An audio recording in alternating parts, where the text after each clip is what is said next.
I will promise you this, that if we have not gotten our troops out by the time I am president, it is the first thing I will do.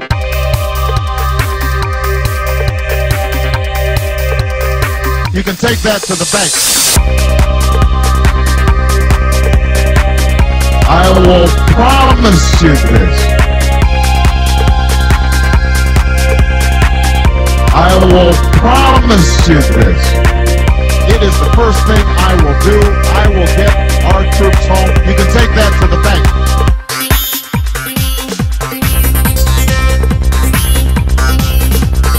You can take that to the bank.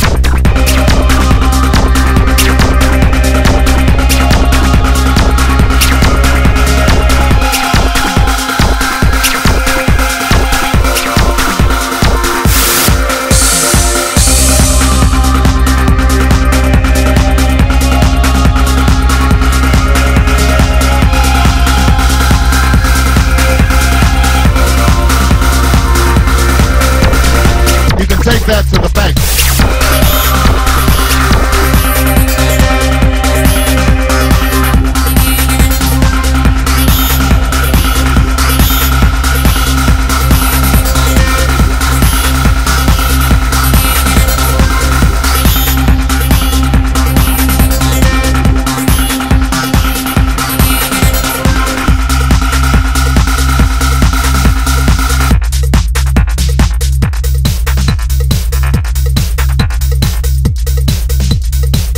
Are things in our country so bad that it might actually be time for a revolution?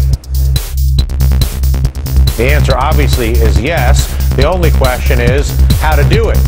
From the wrongful wars to the corrupt economy to the special interests in the 6 industries that control every politician in this country, the political system itself, that it might actually be time for a revolution.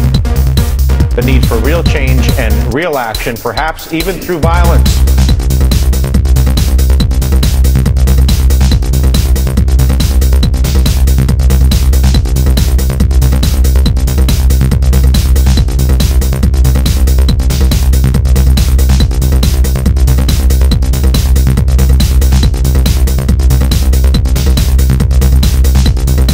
The need for real change and real action, perhaps even through violence. The need for real change and real action, perhaps even through violence. That it might actually be time for a revolution. You can take that to the bank.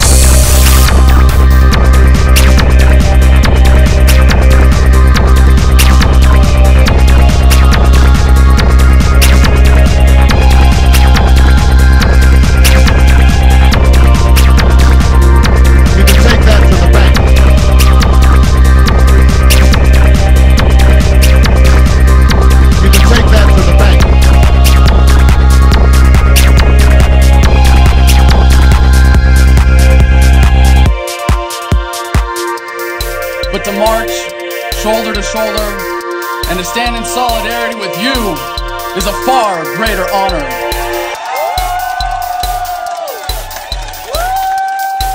It has been said that when in the course of human events, an oppression so revolts its subjects that it becomes necessary to alter or abolish the means of that tyranny.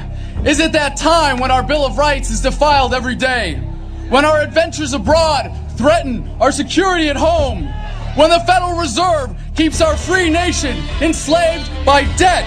When the people of the world tremble under the thumb of corporate imperialism? And now, our nation is drifting dangerously from freedom to fascism.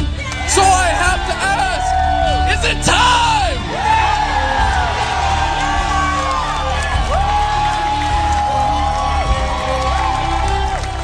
The time is now. The threat is clear.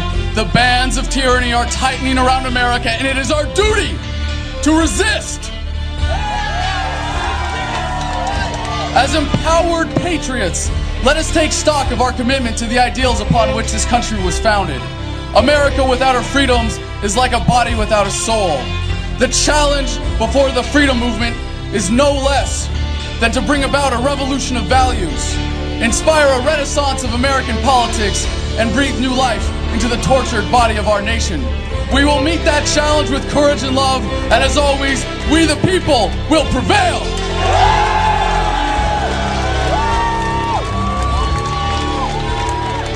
To rally the troops of the Revolutionary Army in the winter of 1776, Thomas Paine said, "These are the times that try men's souls. The summer soldier and the sunshine patriot will, in this crisis, shrink from the service of their country. But he that stands by it now deserves the love and thanks of man and woman. Tyranny, like hell, is not easily conquered." As Iraq veterans against the war, we are resisting an occupation we once risked our lives for. We swore to support and defend the Constitution of the United States of America, but we found out the hard way that the greatest enemies of the Constitution are not to be found in the sands of some far-off land, but rather right here at home.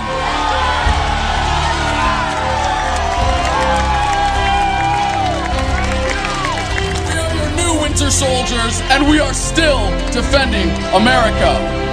We bring the values, skills, and commitment that make us warriors to the fight before us today. We are working to end the war by strategically withdrawing our material support and inspiring others to do the same. By advocating for veterans, we are empowering soldiers to become successful civilians. With Truth in Recruiting, we are inspiring a generation of young Americans to find a better way to serve their country than dying for empire. And by supporting those who are actively resisting, we inspire further resistance and ensure that soldiers still have the right, as is their duty, to disobey illegal orders.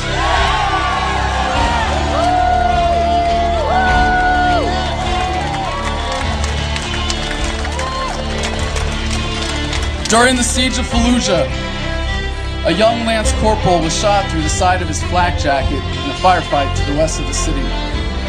The bullet hit an artery near his spine. My team was called to help get him to the field hospital at Camp Takatum. He was in a stretcher in the Humvee in front of me, and I watched as the corpsman treated the external wounds in a frightened, hurried panic as the dust from the hot road swirled around us. When we got there, I carried him in as he moaned and writhed in pain, barely conscious. He flailed his arm off the stretcher, and I put it back by his side, and I told him, "Don't worry, you made it. You're gonna be okay." But he died only minutes later from the internal bleeding. I have to live with that memory every day, but I have learned from it. I will not tell you that the Band-Aids applied by Democrats and Republicans will heal us. I will not pretend that everything is just gonna be okay while we are bled dry by tyrants. And if it takes the last full measure of devotion, I will not allow the same fate to befall this country.